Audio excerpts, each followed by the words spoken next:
Chapter 15 of Dr. Bisquet and his companions, how they fared in their work of necromancy, and of a council of war of Cyril Grey and brother Onofrio, with certain opinions of the former upon the art of magic.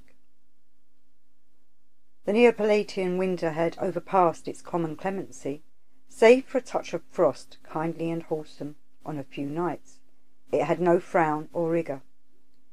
Day after day the sun had enkindled the still air, and life had danced with love upon the hills. But on the night of her fulness the moon was tawny and obscure, with a reddish vapour about her, as if she had wrapped herself in a mantle of anger, and the next dawn broke grey with storm, the wind tearing its way across the mountain spine of Italy, as if some horde of demon bandits were raiding the peasantry of the plains. The butterfly net was sheltered from its rage by the crest of Posillipo, but it was bitter cold in the house, and Jael bade her maidens pile the brazier with hazel and white sandalwood and birch. Across the ridge, the villa which Dr. Bisquet had taken for the winter was exposed to the senseless madness of the blast, and he too heaped his braziers, but with cypress and bituminous cold. As the day passed, the violence of the storm increased. The doctor even began to fear for the safety of his operation when, about an hour after noon, a window of the villa was broken by a torn branch of olive that came hurtling against it. But a little later the speed of the hurricane abated. The sky was visible through the earth vapours as a rack of ruffled clouds, one might say the flight of Michael before Satan. Though the gale was yet fierce, its heart broke in a torrent of sleet mixed with hail. For 2 hours more it drove almost horizontally against the hillside, and then, steadying and steepening, fell as a flood, a cataract of icy rain. The slopes of Posillipo roared with their foaming load. Gardens were washed clear of soil, walls broke down before the impetuosity of the waves they strove to dam, and the streets of Lower Naples stood in water in the height of a man's fire. The hour for the beginning of the work of the necromancers was that of sunset, and at that moment the rain, after a last burst of vehemence, ceased entirely. Nightfall, though black and bitter, was silent as the corpse of Gates itself. In the chapel a portion of the marble floor had been torn up, for it was desired to touch the naked earth with the bare feet, and draw her powers directly up from their volcanic stratum.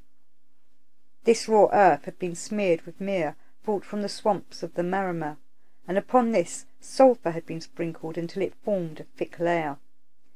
In this sulphur the magic circle had been drawn with a twi-pointed stick, and the grooves thus made had been filled with charcoal powder. It was not a true circle. No figure of sanctity and perfection might enter into that accursed rite. It had been made somewhat in the shape of an old-fashioned keyhole, a combination of circle and triangle. In the centre the body of Gates, his head toward the north, was laid. Arthwaite stood on one side with the grimoire in one hand and a lighted taper of black wax in the other. On the opposite side was Abdul Bey, holding the goat in leash, and bearing the sickle which Bisquet was to use as the principal magical weapon of the ceremony. The doctor was himself the last to enter the circle. In a basket he had the 4 black cats, and when he had lighted the 9 small candles about the circle, he pinned the 4 cats at the 4 quarters with black arrows of iron. He was careful not to kill them. It was important that their agony should frighten away any undesirable spirits. All being now ready, the necromancers fell upon their knees, for this servile position is pleasing to the enemies of mankind. The forces which made man, alone of all animals, erect, loved to see him thank them for that independence by refusing to surrender it. The main plan of Dr. Bisquet's ceremony was simple. It was to invoke the spirit of a demon into the goat, and slaying the animal at that moment of possession upon the corpse of Gates, to endow that corpse with the demonic power in a kind of hideous marriage. The object was then identical with that of spiritism, or spiritualism, as it is commonly and illiterally called. But Dr. Bisquet was a serious student, determined to obtain results, and not to be duped. His methods were consequently more efficient than those of the common or parlour medium. Arthwaite opened the grimoire, and began his conjurations. It would be impossible to reproduce the hideous confusion and complexity of the manner, and undesirable to indicate the abomination of the matter. But every name of opposition to light was invoked in its own right. The fearful deities of man's dawn, when nature was supposed to be a personal power of cruelty, delighting in murder, rape, and pillage, were called by their most secret names, and commemoration made of their deeds of infamy. Such was the recital of horror that, cloaked even as it was in Arthwaite's unintelligible style, the meaning was salient by virtue of the tone of the enchanter, and the gestures with which Visquet accompanied him, going in dumb show through all the gourmet of infernal discord, the music of the pit. He showed how children were cast into the fire, or thrown to bears, or offered up in sacrifice on bloody altars, how peaceful nations were uprooted by savage tribes in the name of their demon, their men slain or mutilated and enslaved, their women butchered, their virgins ravished, how miracle testified to the power of the evil ones, the earth opening to swallow heretic priests, the sun stopped in the sky, that the hours of massacre might be prolonged. It was, in short, one interminable recital of treachery and murder and revenge, never a thought of pity or of kindliness, of common decency or common humanity, struck a false note in that record of vileness, and it culminated in the ghastliest atrocity of human history, when the one man in all that cut-throat race who now and then showed gleams of a nobler mind was chosen for torture and death as a final offering to the bloodlust of the fiend. With a sort of hellish laughter, the second conjuration continued the recital, how the demon had brought the corpse of his victim to life, and mocked and profaned his humanity by concealing himself in that man-shape, thence to continue his reign and extend his empire under the cloak of hypocrisy. The crimes that had been done openly in his fiend's name were now to be carried on with fresh device of shame and horror by those who called themselves the priests of his victim. By this commemoration was concluded the first part of the ceremony. The atmosphere of the fiend, so to speak, was brought into the circle. In the second part the demon was to be identified with the goat. In the third part the two first were joined, and the goat as he died was to repeat the miracle wrought in long ages past upon that other victim, by coming to life again, humanized by the contact of the ghost of the sorcerer. It is not permissible to describe this ritual in detail. It is too execrably efficient, but the Turk, brought up in a merciful and cleanly religion, with but few stains of savagery upon it, faltered and nigh fainted. Only his desire for Lisa, which had become a soul tempest, held him to the circle. And indeed the brains of all of them were a whirl. As Eliphas Levi says, evil ceremonies are a true intellectual poison. They do invoke the powers of hallucination and madness as surely as does hashish. And who dare call the phantoms of delirium unreal? They are real enough to kill a man, to ruin a life, to push a soul to every kind of crime, and there are not many real material things that have such weight in work. Phantoms, then, were apparent to the necromancers, and there was no doubt in any of their minds that they were dealing with actual and malignant entities. The hideous cries of the tortured cats mingled with the triumphant bleating of the goat and the nasal monotone of Arthwaite as he mouthed the words of the grimoire, and it seemed to all of them as though the air grew thick and greasy, that of that slime were bred innumerable creeping things, monsters misshapen, abortions of dead paths of evolution, creatures which had not been found fit to live upon the earth, and so had been cast off by her as excrement. It seemed as if the goat were conscious of the phantoms, as if he understood himself as demon king of those regions, for he bounded under the manipulations of Visquet with such rage and pride that Abdul Bey was forced to use all his strength to hold him. It was taken as a sign of success by all the necromancers, and as Visquet made the final gesture, Arthwaite turned his page, and Abdul struck home with a great knife to the brute's heart.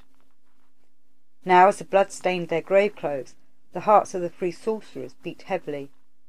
A foul sweat broke out upon them. The sudden change, psychological or magical, from the turgid drone of Arthwaite to the grimness of that silence in which the howls of the agonizing cats rose hideous, struck them with a deadly fear. Or was it that they realized for the first time on what a ship they had embarked? Suppose the corpse did move. Suppose Gates rose in the power of the devil and strangled them.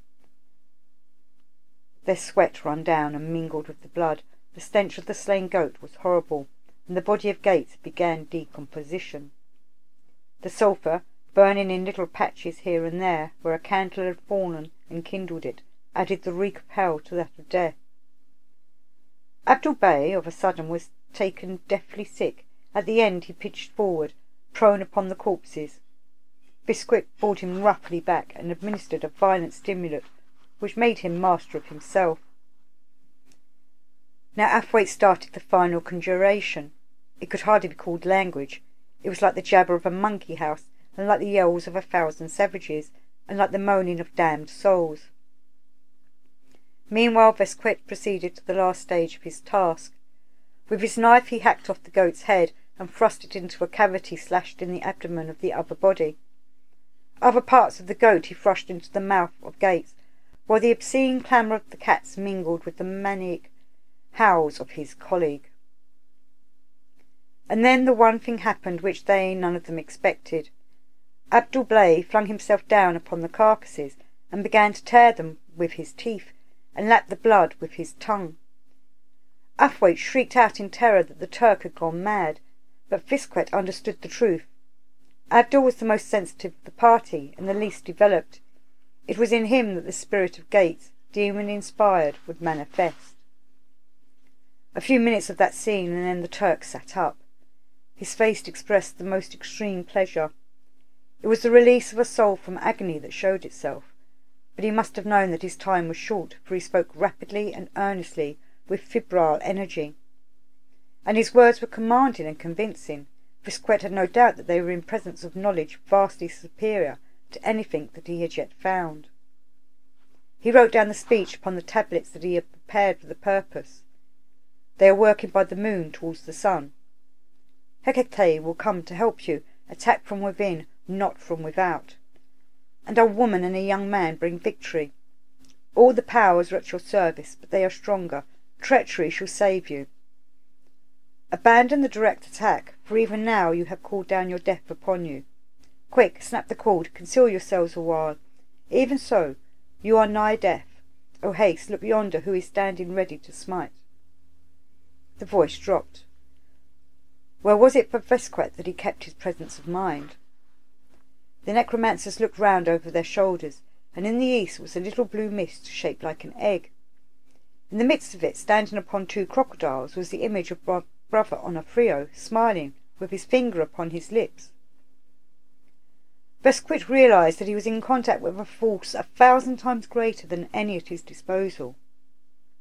He obeyed instantly the command spoken through Abdul Bey. I swear, he cried, raising his right hand to heaven, I swear that we intend you no manner of hurt. He flushed inwardly, knowing it for a lie, and therefore useless to avert the blow which he felt poised above him. He sought a new form of words. I swear that we will not seek to break through your defences. This, he thought, should satisfy the captain of the gate, and yet permit him to do as he intended in the matter of trying to attack from within. Abdul Bey gasped out that it was well, that no more could be done, that the link with the White Lodge was broken. But now our own blow strikes us to the earth. He fell backwards as one dead. In another moment, Athwaite, with a yell, a last invocation of that fiend whom he really believed to be omnipotent, entered into spasmodic convulsions, like a man poisoned with strychnine or dying of tetanus. Visquet, appalled at the fate of his companions, gazed on the figure of Brother Onofrio in an agony of fear and horror. It retained the infant smile, and Visquet reached his arm towards it. Mercy, cried. Oh, my lord, mercy! Athwaite was withering upon the corpses, horribly twisting, foaming black blood from his lungs. And the old man saw that his life had been an imbecility, that he had taken the wrong path. Brother Onofrio still smiled. Oh, my lord, cried Visquet, rising to his feet, 'twere better I should die. The formula of humanity is the willing acceptance of death, and as love in the male is itself of the nature of a voluntary death, and therefore a sacrament, so that he who loves slays himself, therefore he who slays himself, that life may live, becomes a lover. Bisquet stretched out his arms in the sign of the cross, the symbol of him who gives life for his own death, or of the instrument of that life and of that death, of the Holy One appointed from the foundation of the world as its Redeemer. It was as if there had come to him a flash of that most secret word of all initiated knowledge, so secret and so simple that it may be declared openly in the marketplace, and no man hear it. At least he realized himself as a silly old man whose weakness and pliability in the hands of evil men had made him their accomplice, and he saw that death, grasped now, might save him. Brother Onofrio still smiled. "I invoke the return of the current," cried Bisquet aloud, and thus, uniting justice with self-sacrifice, he died the death of the righteous. The image of Brother Onofrio faded away. The great operation of necromancy had come to naught. Yet the writing remained, and nearly a day later, when Abdul Bey came to himself, it was the first thing that caught his eye. He thrust it into his shroud automatically, then stumbled to his feet and sought his colleagues. At his feet the old coroner lay dead.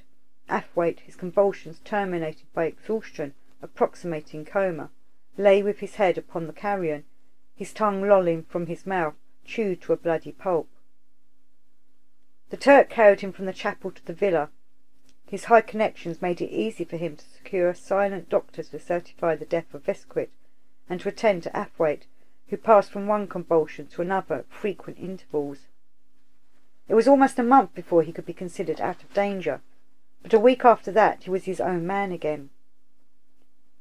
They repaired immediately to Paris to lay the case before Douglas, for even Athwaite was compelled to recognise some elements in the business which were not satisfactory, incidents which he could not but regard as indicating that he had fallen appreciably short of his high standard of success.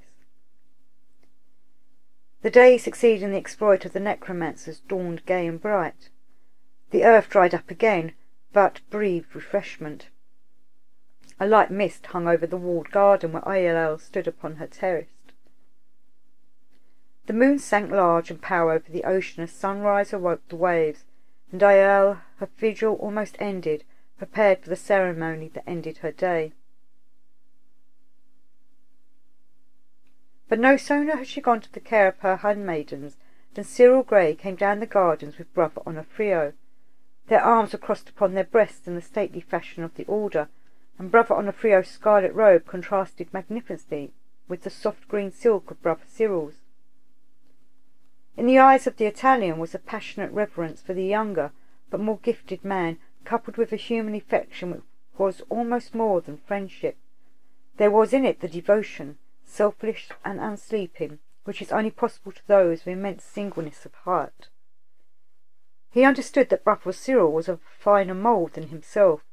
He seemed to be rather a flame of fire than a man, so subtle and so keen was he.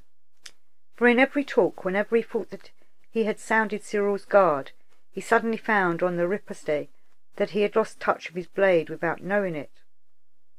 But he burned with constant ardour to know more of his idol, and this morning the young man had awakened him softly with a whisper, smiling, with a finger pointed at the terrace.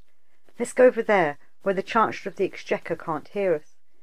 So they had risen and come down to the lily pool, after the morning adoration of the sun, and their daily exercise of meditation. Brother Cyril proved to be in his airiest mood. "Do you remember who said, 'So tout passe facile'?" he began. "Whoever it was then, I'm saying it now, Brother Onofrio. Big brother, strong brother, clever brother, it won't do. You're doing much too well. Think you're a Russian general, if that will assist your feeble intelligence.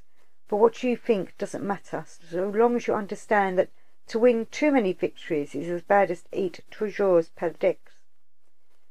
You have not merely defended this excellent citadel, for which I formally tender you the thanks of the Republic. You may kiss my hand. But you have pursued the defeated enemy. You have annihilated their strongest regiments, and after last night I'm afraid that they will abandon the attack altogether. The situation is lamentable." "But they invoked the death current themselves," objected Brother Onofrio. "How could I tell that they would send for poor old Bisquet, and prepare an operation so formidable that something definite was bound to happen, one way or the other?"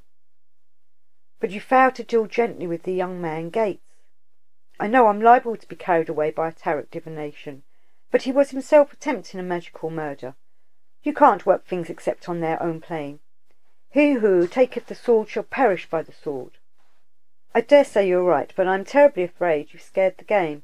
I wanted to have Douglas and Balak down there. Then was the moment to turn loose these engines of destruction. You might have told me. Oh, if I'd only known! Brother Onofrio gave a savage gesture.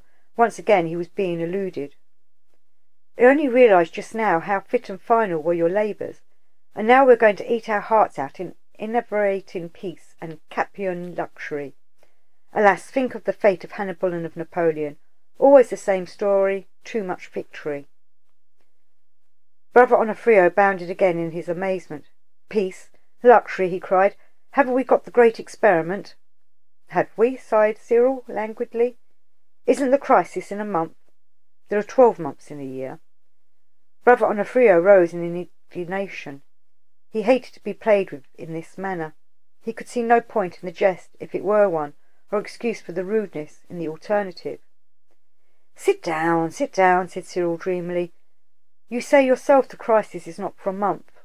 What a wonderful way is ocean, girdling the 5 continents like a mother with her children. I should like to sail out westward, past the Pillars of Hercules, and up into the stormy reaches of the bay, and, well, it may not be. We are held here by our stern duty. We are the chosen warriors of the final battle to decide whether men should mould their own destiny or remain the toys of fate. We are the pioneers of the great experiment. To arms, Brother Onofrio. Be diligent, be courageous. The crisis is upon us. A month no more. Return to me with your shield or upon it. Dult et decorum e pro patraria mori. Ah, now I understand you, cried Onofrio warmly, clasping him in the impulsive Italian fashion. That's splendid of you, he said brightly. I do appreciate that. Brother Onofrio wriggled again. I half think, he said, that you know the great experiment will be a failure, and that for some reason you don't care. The bluntness of the British diplomat was no match for the subtlety of the ambitious, wily, and astute Italian. Confound it, is there anything real or true to you? Wine, spirits, and cigars. You won't be serious. You just about everything most vital, and you make solemnities of merest wisps of fancy. You would make drumsticks of your father's bone, and choose a wife by blowing a puffball, while you would go without music for fear of disturbing your father, and choose a wife by the smell of a powder puff. Oh, how can you do that? Brother Cyril shook his head. I must explain myself more carefully, he said. Let me ask you, in the first place, what is the most serious thing in the world? Religion. Exactly. Now what is religion? The consummation of the soul by itself in divine ecstasy. What is life but love, and what is love but laughter? In other words, religion is a joke. There is the spirit of Dionysus, and there is the spirit of Pan, but they are twin phases of laughter. Religion is a joke. Now what is the most absurd thing in the world? Woman. Right again, and therefore she is the only serious island in this ocean of laughter. While we hunt and fish and fight and otherwise take our pleasure, she is toiling in the fields and cooking and bearing children. So all the serious words are jests, and all the jokes are earnest. This, my brother, is the key to my light and sparkling conversation. But I know what you're going to say. You can reverse it again. This is precisely the idea. You keep on reversing it, and it gets funnier and more serious every time, and it spins faster and faster until you cannot follow it, and your brain begins to whirl, and presently you become that spiral force which is of the quintessence of the absolute. So it is all a simple and easy method of attaining the summit of perfections, the stone of the wise, true wisdom and perfect happiness. Listening to you, reflected Brother Onofrio with a whisk of the rapier, produces something of this effect. Then praise the Father of all for making me, and let us go to break our fast. In the refectory a telegram awaited Cyril Grey. He read it carefully, destroyed it, and looking with quaint, spieglious eyes at Brother Onofrio, refrained ostentatiously from a prolonged fit of laughter. His face grew exceedingly grave, and he spoke with the weightiest deliberation. "I deeply regret to be obliged to inform you," he said at last, "that the exigencies of the situation combine to make it incumbent on me to proceed to instant action by asking you to pass the sugar." With sullen grace, Brother Onofrio complied. "What saith the Scripture?" asked Cyril, still more portentous. "Ornifii glucu," a little bit of sugar for the bird. Chapter 16 of the spreading of the butterfly net, with a delectable discourse concerning divers orders of being, and of the state of the Lady Ailel and her desires, and of the second vision that she had in waking. A great peace brooded on the villa. Daily the sun gathered strength, and the west wind told the flowers that a little bird had whispered to him that the spring was coming. The results of the magical invocations began to peep through the veil of matter like early crocuses. The atmosphere of house and garden were languid and romantic, so that a stranger could not have failed to feel it. Yet with this was a timid yet vigorous purity, a concentration of the longing of the magicians. The physical signs were equally unmistakable. By night a faint blue luminosity radiated from the whole enclosure, visible to the natural eye, and to one seated in the garden, darting scintillations, star sparkles would appear, flitting from flower to flower, or tree to stone, if he kept as still and sensitive as one should in such a garden. And on the rightly tuned and tempered ear might fall now and again vague snatches of some far-off music. Then there were pallid perfumes in the air, like suggestions of things cool and voluptuous, and chaste and delicate and lazy, of those soft tropical loves which satisfy themselves with dreams. All these phenomena were of a peculiar quality. It will be well to recite the fact and suggest an explanation. These sights and sounds are conveyed clearly enough, but they disappear the moment the full attention is turned upon them. They will not bear inspection, and the fact has been used by shallow thinkers as an argument against their reality. It is a foolish point to take, as will now be proved. The range of our senses is extremely limited. Our sensual apparatus only works properly with reference to a very few of very many things. Every child knows how narrow is the spectrum, how confined the range of musical tone. He has not yet been drilled properly to an understanding of what this may mean, and he has not been told with equal emphasis many similar facts relating to other forms of perception. In particular, he has not learnt the meaning of diluted impression, in spite of an admirable story called The New Accelerator by Mr. H.G. Wells. Our vision of things depends upon their speed. For instance, a four-bladed electric fan in motion appears as diaphanous and shining film. Again, one may see the wheels of automobiles moving backwards in a cinematograph, and at certain distances the report of a cannon may be heard before the order to fire is given. Physics is packed with such paradoxes. Now we know of living things whose time world is quite different to ours, only touching it over a short common section. Thus a fly lives in a world which moves so fast that he cannot perceive motion in anything with a speed of less than about a yard a second, so that a man may put his hand upon it if he can restrain the impulse to slap. To this fly, then, the whirling fan would look quite different. He would be able to distinguish the four blades. We have thus direct evidence that there are real material beings whose senses are in a different range to ours. We also have reason to believe that this total range is almost inconceivably great. It is not merely a question of the worlds of the microscope and the telescope. These are mere extensions of our gourmet. But we now think that a molecule of matter is a universe in most rapid whirl, a cosmos comparable to that of the heavens, its electrons as widely separated from each other in proportion to their size as the stars in space. Our universe, then, in its unmeasured vastness, is precisely similar in constitution to one molecule of hydrogen, and we may suppose that it is itself only a molecule of some larger body. Also that what we call an electron may itself be a universe, and so on forever. This suggestion is supported by the singular fact that the proportion in size of electron to molecule is about the same as that of the Sun to the cosmos, the ratio in each case being as 1 to 10 to the power of 21. Suppose a drop of water, 1/8 inch in diameter, to be magnified to the size of the Earth. There would be about 30 molecules in every cubic foot of it, each molecule being about the size of a golf ball or a little more. However, the point involved is a simpler one so far as our argument is concerned. It is this, that there is no question of illusion about any of these things. Electrons are quite as elusive as ghosts. We are only aware of them as the conclusion to a colossal sorites. The evidence for ghosts is as strong as that for any other phenomenon in nature, and the only argument for a wolf's laugh is not argument, which has been adduced against their existence, is that you cannot catch them.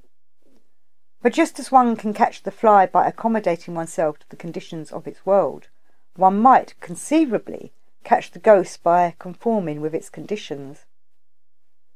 It is one magical hypothesis that all things are made up of 10 different sorts of vibrations, each with a different game, and each corresponding to a planet. Our own senses being built up similarly, they only register these when they are combined. Hence, a lunar being, purified by other elements, would be imperceptible. And if one, by emphasizing the lunar quality in oneself, began to acquire the power of perceiving similar beings, one would begin by perceiving them as tenuous and elusive, just in fact as is observed to be the case.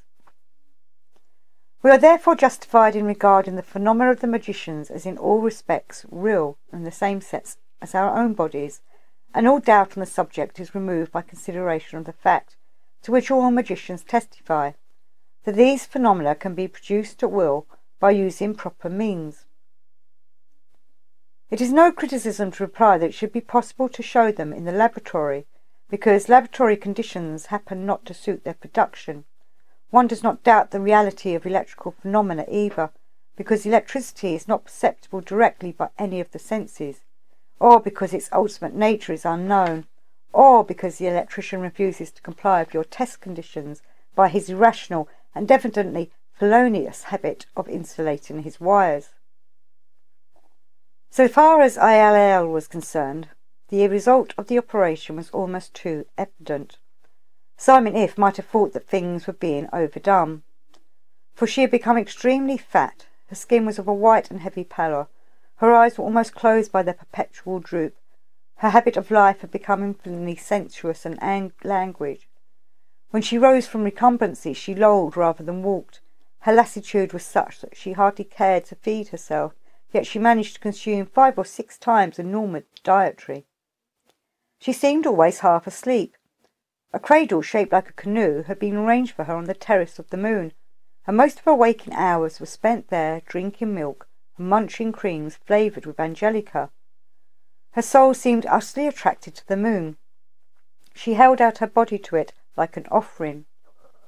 Just before the new moon of February, Abdul Bey, before leaving Naples, determined to seek a last sight of his adored Lisa. He had found her easily, and was amazed at the physical changes in her. They increased his passion beyond all measure, for she was now the very ideal of any Turkish lover. She appeared hardly conscious of his presence upon the wall beyond the little lane that wound below the terrace of the Moon, but in reality she absorbed his devotion with a lazy hunger, like a sponge. For her activity and resistance had been reduced to 0. She reflected any impression, feeling it to the utmost but incapable of response. He understood that she could not have repulsed him, yet could have taken no step towards him, and he cursed the vigilance of the patrol. Help he must have, and though it was agony to drag himself from Naples, he knew that without Douglas he could do nothing more. From the new moon of February the invocations of Artemis had become continuous. Brother Onofrio and his 2 henchmen devoted their time and energy to the rituals which banished all other ideas than the one desired. But the boys had joined Sister Clara and her maidens in an elaborate ceremony in which the 4 represented the 4 phases of the moon. This ceremony was performed thrice daily, but the intervals were fully occupied. During the whole of the 25 hours one or the other of the enchanters kept up their conjurations, by spells, by music, and by dances.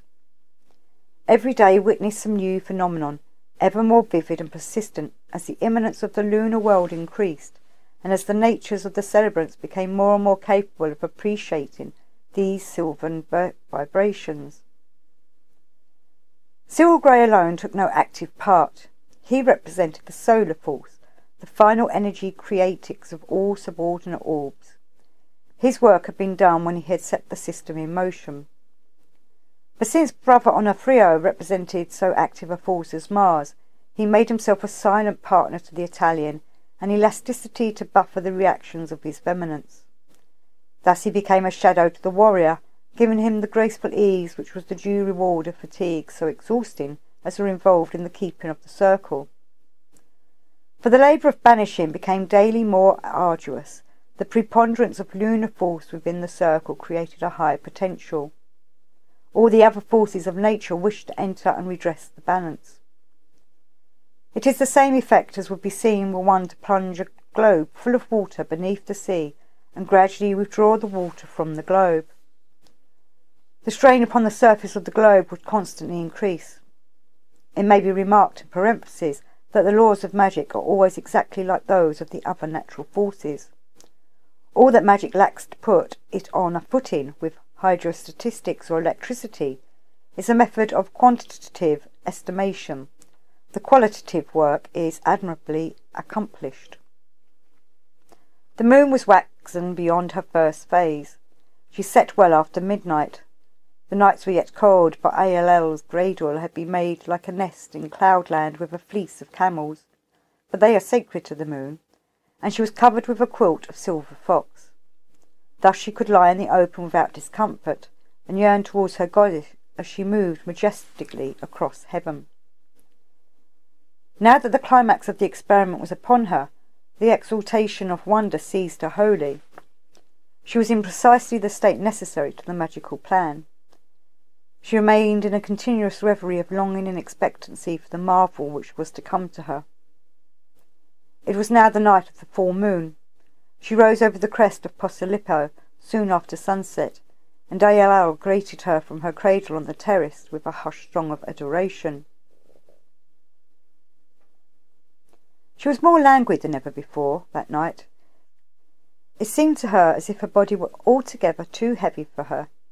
She had the feeling so well known to opium smokers, which they call cleur à terre. It is as if the body clung desperately to the earth by its own weight, and yet in the same way as a tired child nestles to its mother's breast. In this sensation there was a perfect lassitude mingled with a perfect longing. It may be that it is the counterpart of the freedom of the soul of which it is the herald and companion. In the burial service of the church we read, earth to earth, dust to dust, coupled with the idea of the return of the spirit to the God that gave it. And there is in this state some sister similarity to death. One would not say sleep, for the soul of the sleeper is usually earth-bound by his gross desires, or the memory of them, or of his recent impressions. But the smoker of opium and the saint, self-conscious of their nature celestial, heed earth no more, and on the pinions of imagination or of faith seek mountain-tops of being. It was in this state, or one akin to it, that Ael found herself, and gradually, as comes also to the smoker of opium, the process of bodily repose became complete. The earth was one with earth, and no longer trembled or trammelled herself. She became acutely conscious that she was not the body that lay supine in the cradle, with the moon gleaming upon its bloodless countenance. No, she was rather the blue mist of the whole circle of enchantment, and her thoughts the sparkling dew spirits that darted hither and thither like silvery fireflies. And, as if they were parts of herself, she saw Sister Clara and her pages and her handmaidens under the image of stars. For each was a radiant world of glory, thrilling with most divine activities, yet all in azure orbits, curling celestially, their wake of light like comet tails, wrapping her in a motion that was music. A flaming boundary to her sphere, the fires of the circle blazed far into the night, Forked swords, a scarlet light in everlasting motion. Snakes of visible force extended every way to keep the gates of her garden. She saw the forms of Brother Onofrio and his captains, the same shape as those of Sister Clara and her companions, but blazing with a fierce and indomitable heat, throwing off coruscations into the surrounding blackness. She was reminded of a visit that yonder idol carcass in the cradle had once made to an observatory, where she had been shown the corona of the sun. And then instinctively she looked for Cyril Grey, but all that she could find of him was the green-veiled glory that surrounded the sphere of Brother Onofrio, and she understood that this was a mere projection of part of his personality. Himself she could not find. He should have been the core of all, the axis on which all swung, but she could feel nothing. Her intuition told her, in a voice of constancy beyond contradiction, that he was not there. She began to argue with herself, to affirm that she held a part of him by right of gift, but looking on it she beheld only an impenetrable vow. She knew and understood that not yet was the butterfly in the net, and in that she acquiesced, but the absence of her lover himself from her, at this moment of all moments, was mystery of horror so chill that she doubted for a time of her own being. She thought of the moon as a dead soul, and wondered and wondered. She would have striven to seek him out, to course the universe in his pursuit, but she was incapable of any effort. She sunk again into the receptive phase, in which impressions came to her like bees to a flower, without eliciting conscious response. And it was then that her bodily eyes opened. The action drew her back into her body, but the material universe held her only for a second. She saw the moon, indeed, but in its centre was a shape of minute size, but infinite brightness. With the speed of a huntress the shape neared her, hid the moon from her, and she perceived the buskined Artemis, silver-sandalled, with her bright bow and her quiver of light. Leaping behind her came her hounds, and she thought that she could hear their eager baying. Between heaven and earth stood the goddess, and looked about her, her eyes a-sparkle with keen joy. She unslung her baldric and put a silver bugle to her lips. For all the vastness of heaven that call rang loud, and in obedience the stars rushed from their thrones and made obeisance to their mistress. It was a gallant hunting party, for she perceived that there was no longer stars but souls. Had not Simon If once said to her, "Every man and every woman is a star"? And even as she understood that, she saw that Artemis regarded them with reverence, with awe even. This was no pleasure chase. He who won the victory was himself the quarry. Every soul was stamped with absolute heroism. It offered itself to itself like Odin when 9 windy nights he hung in space, his own spear thrust into his side. What gain might be she could not understand, but it was clear enough that every act of incarnation is a crucifixion. She saw that she had been mistaken in thinking of these souls as hunters at all, and that instant it seemed to her as though she herself were the huntress. For a flash she saw the fabled lodestone rock which draws ships to it, and flashing forth their bolts by the might of its magnetism, loosens their timbers so that they are but waifs of flotsam. It was only a glimpse, for now the souls drew near her. She could distinguish their differences by the colour of the predominating rays, and as they approached, she saw that only those whose nature was lunar might pass into the garden. The others started back, and it seemed to her that they trembled with surprise, as if it were a new thing to them to be repelled. And now she was standing on the terrace of the moon with Artemis, watching the body of Lisa la Giuffria that lay there in its cradle, and she saw that the body was a dead thing, as dead as the cradle itself. It was unreal. All material things were unreal. Shells void of meaning, geometrical abstractions, as Simon If had explained to her on their first meeting. But this body was different to the other husks in one respect, that it was the focus of a most startling electrical phenomena. She could not think of it but as electrical. An incandescent cone was scintillating before her. She could see but the tip of it, but she knew intuitively that the base of it was in the sun itself.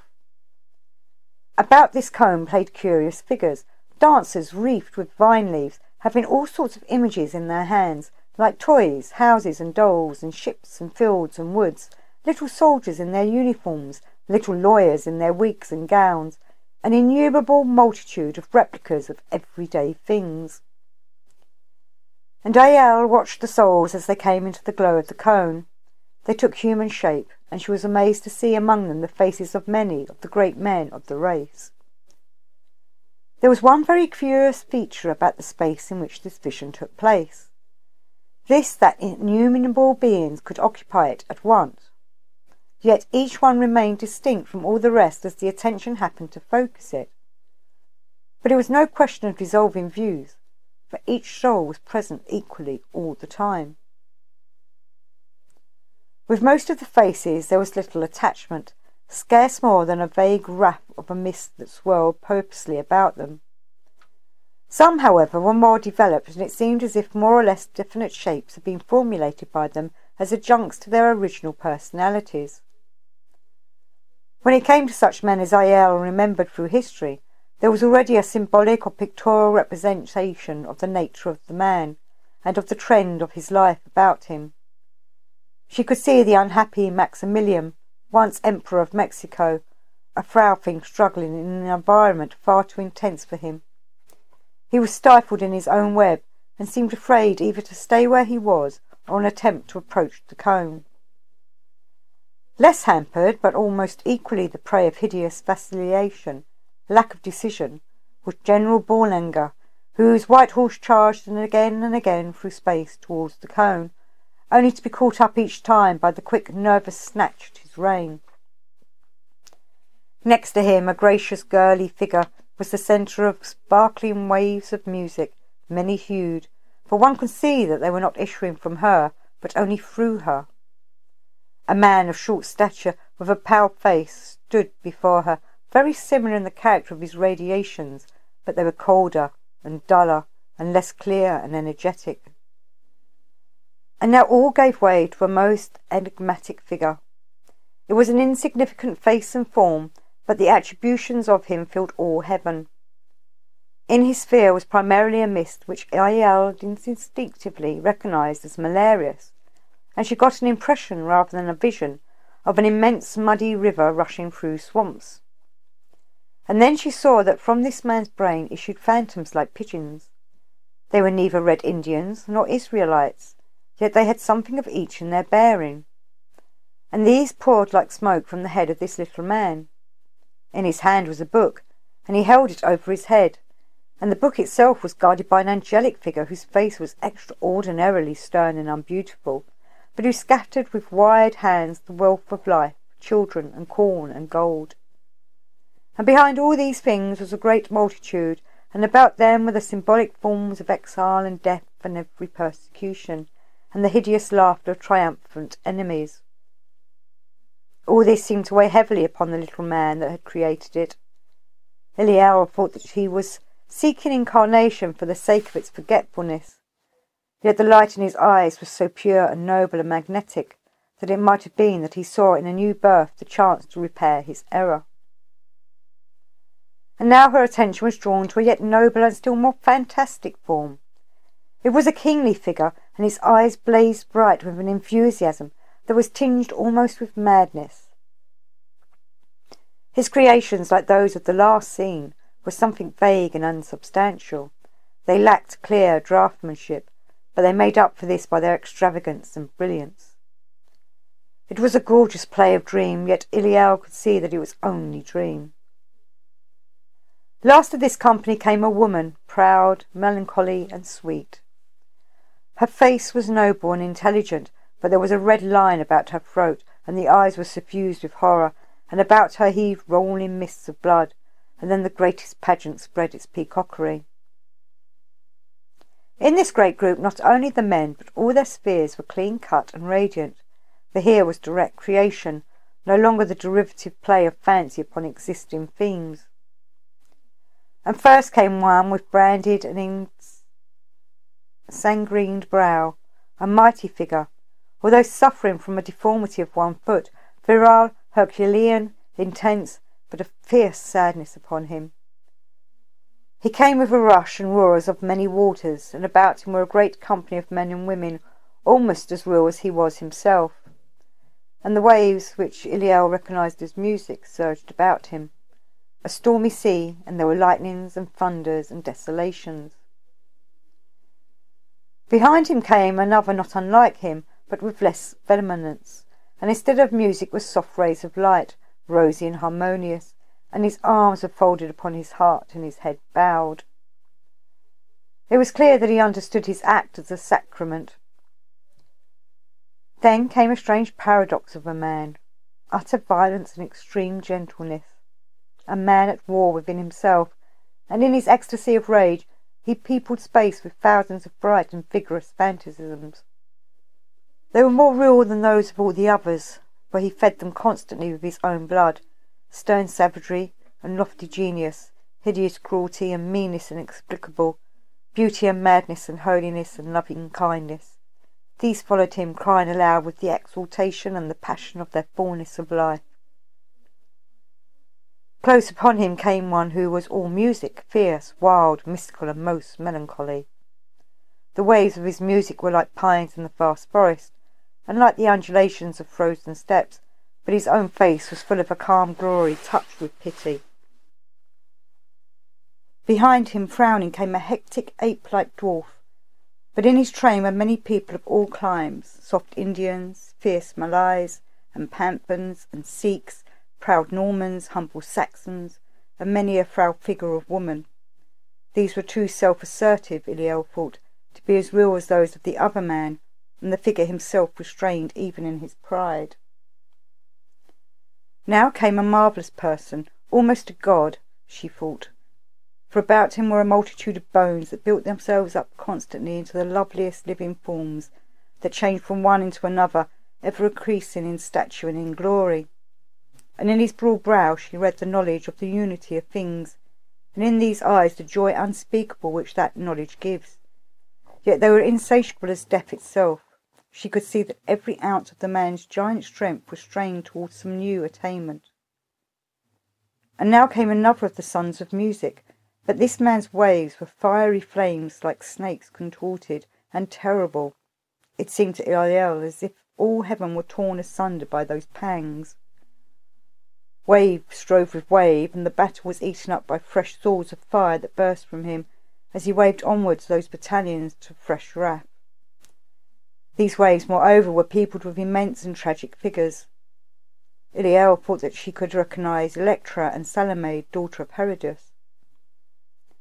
Next, amid a cloud of angels bearing silver trumpets, came one with great height of brow and eyes of golden flashes. In him the whole heaven rocked with harmonious music, and faint shapes formed up among the waves, like Venus born of ocean foam. They had not substance like so many Iliel had seen. They were too great, too godlike to be human. Not one was there of whom it could not be said, half a woman made with half a god. And these enormous and tragic, fiery, with wings and sandals of pure light, encompassed him and wooed him. Last of this company, only a few of the visions are recorded here, came the greatest of them all. His face was abrupt and vehement, but his vow was woven over it because of the glory of his eyes, and a thick scarf like a cloud held over his mouth, lest the thunder of it destroy men's hearing. This man was so enormous that his stature spanned all heaven, and his creatures that moved about him were all godlike, immensely greater than the human. Yet were they human, but so patriarchal, so intense that they almost overwhelmed Iliel. On him she dared not look. He had the gift of making everything 1,000 times larger than its natural size. She heard one word of his, a mere call to a pet, "Tiger, tiger." But the beast that broke through the mazes of heaven was so vast that its claws spanned star and star, and with all that he smiled, and 1,000,000 babe children blossomed before him like new budded flowers. And this man quickened as he came nigh to Iliel. He seemed to understand wholly the nature of the great experiment. But every soul in all that glorious cohort of immortals, as it touched the cone, was whirled away like a pellet thrown upon a swiftly moving flywheel, and presently she perceived the cause of this. The tip of the cone was sheathed in silver. So white and glittering with fierce heat was that corselet, and so mighty its pulse of vibration, that she had thought it part of the cone. She understood this to be the formula of the circle, and realized with a great ache, and then a sudden anger, that it was by this that she was to be prevented from what might have been her fortune, the gaining of the wardenship of a Chopin or of a Paul Verlaine. But upon the face of Artemis was gaiety of triumph. The last of the souls whirled away into the darkness. Humanity had tried and failed. It was its right to try. It was its fate to fail. Now came the turn of the chosen spirits, proved worthy of the fitted fastness. They came upon the terrace in their legions, Valkyrie brave in silver arms, or like priestesses in white vestments, their hair close bound upon their brows, or like queens of the woodland, swift for the chase, with loose locks and bright eyes, or like little children, timid and gracious. But amid their ranks were the black hideous forms of hags, bent and wrinkled, and these fled instantly of fear of the vision of the blazing cone. There were many other animal shapes, but these, seeing the cone, turned away indifferent as not understanding. Only the highest human-seeming forms remained, and these appeared as if some perplexity. Constantly they looked from Artemis to the cone, and back again to Artemis. Eliel could feel their thought. It was a childlike bewilderment. "But don't you understand? This is a most dangerous place. Why did you bring us here? Surely you know that to touch the cone is certain death to us." Eliel understood. The human souls had long since made themselves perfect, true images of the cosmos. By accepting the formula of love and death, they had made the great sacrifice again and again. They were veterans of the spiritual world war, and asked nothing better than to go back to the trenches. But these others were partial souls. They had not yet attained humanity. They had not understood that in order to grow one must assimilate oneself with another being, the death of two to create the life of one, in whom the two live once more, transmuted and glorified, the corruptible having put on incorruption. To them incarnation was death, and they did not know that death was life. They were not ready for the great adventure. So they stood like tall lilies about the coruscating cone of light, wandering, doubting, drooping. But at the last came one taller than all the rest, sadder of mien and lovelier of features. Her robes were stained and soiled, as if by contact with other colours. Artemis drew back with quick repulsion. For the first time the maiden goddess spoke. "What is thy name?" she cried. "I am Melkar of the tribe of the Sickles." "And thy crime?" "I love a mortal." Artemis drew back once more. "Thou too hast loved," said Melkar. "I drew my mortal lovers unto me. I did not sully my life with theirs. I am virgin unto Pan." "I also am virgin, for whom I loved is dead. He was a poet, and he loved thee above women, and haply the Queen Moon is on her throne, clustered around by all her starry fays, whereof I being one, loved him that he loved thee. But he died in the city of Mars and the wolf, before I could make him even aware of me. I am come hither to seek immolation. I am weary of the pale beauty of Lebanon. I will seek him at the price of death. I deny our life. I crucify myself unto the God we dare not name. I go. How and farewell." She flung up her arm in a wild gesture of renunciation, and came closer to the cone. She would not haste, lest her will prove but impulse. She poised her breast deliberately over the cone. Then, with fierce zest, so that one blow might end all, she thrust herself vehemently down upon the blazing spike. At that moment Eliel swooned. She felt that something had happened to her, something tremendous, and her brain turned crazily in her. But as she lost consciousness, she was still aware of the last phase of the vision, that the sacrifice of Melkar had created a void in the ranks of the Amazon armies of the moon, and she saw them and their mist of blue licked up in the swirl of the vortex. The whole of the invoked forces was sucked up into her as Melkar, in her death agony, took possession of that basis of materialization. Heroic and presumptuous, for all the qualities that go to make humanity, she had but one, and she would have to shift, for the rest, with aught of inheritance. Among mankind she would be a stranger, a being without conscious race experience, liable to every error that a partial view of life can make. Indeed for such a one who is without the wardship of high initiates. It was for Cyril Grey to keep her unspotted from the world, to utilise those powers which she wielded in preeminence from her inheritance in the white sphere of Lebanon. When Sister Clara came to summon Iliel, she found her still in swoon. They carried her to her room. At noon she recovered consciousness. Cyril Grey was seated by her bed.